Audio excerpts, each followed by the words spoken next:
వెర్టిబ్రోప్లాస్టీ అనేది వెన్నెముక యొక్క ఎముక భాగం ఒత్తిడికి గురై చిన్నదిగా వర్టిబ్రల్ కంప్రెషన్ ఫ్రాక్చర్ ఉన్న రోగులకు నిర్వహించే ఒక మినిమల్లీ ఇన్వేసివ్ ట్రీట్మెంట్. ఇది ముఖ్యంగా ఓస్టియోపోరోసిస్, క్యాన్సర్ సంబంధిత వెన్నెముక గాయాలు లేదా తీవ్రమైన వెన్నెముక నరాల బలహీనత ఉన్న రోగులకు శాశ్వత ఉపశమనం అందించే చికిత్సగా ఉపయోగిస్తారు. ఈ శస్త్రచికిత్సలో జనరల్ అనస్థీషియా ఇచ్చిన తర్వాత రేడియోలాజీ గైడ్ సహాయంతో వెన్నెముక విరిగిన భాగంలో ఒక సూదిని ప్రవేశపెట్టుతారు.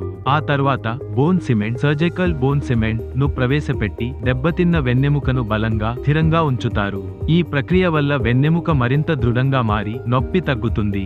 వెర్టిబ్రోప్లాస్టీ వల్ల తక్కువ కాలంలో నొప్పి తగ్గడం, వెన్నెముక మరింత బలంగా మారడం, 24 గంటల్లోనే సాధారణ పనులు ప్రారంభించగలగడం వంటి ప్రయోజనాలు ఉన్నాయి. సాధారణంగా రోగి చికిత్స అనంతరం కొద్ది గంటల్లోనే నడవగలుగుతారు. పూర్తిగా కోలుకునేందుకు 2 నుండి 6 వారాలు పడుతుంది.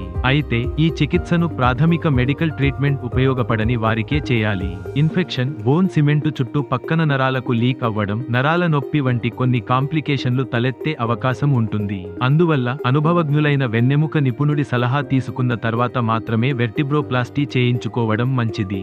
మీ ఆరోగ్యాన్ని నిర్లక్ష్యం చేయకండి. వెన్నెముక సమస్యలతో ఇబ్బంది పడుతుంటే వెంటనే ట్రీట్మెంట్ రేంజ్ హాస్పిటల్ను సంప్రదించండి.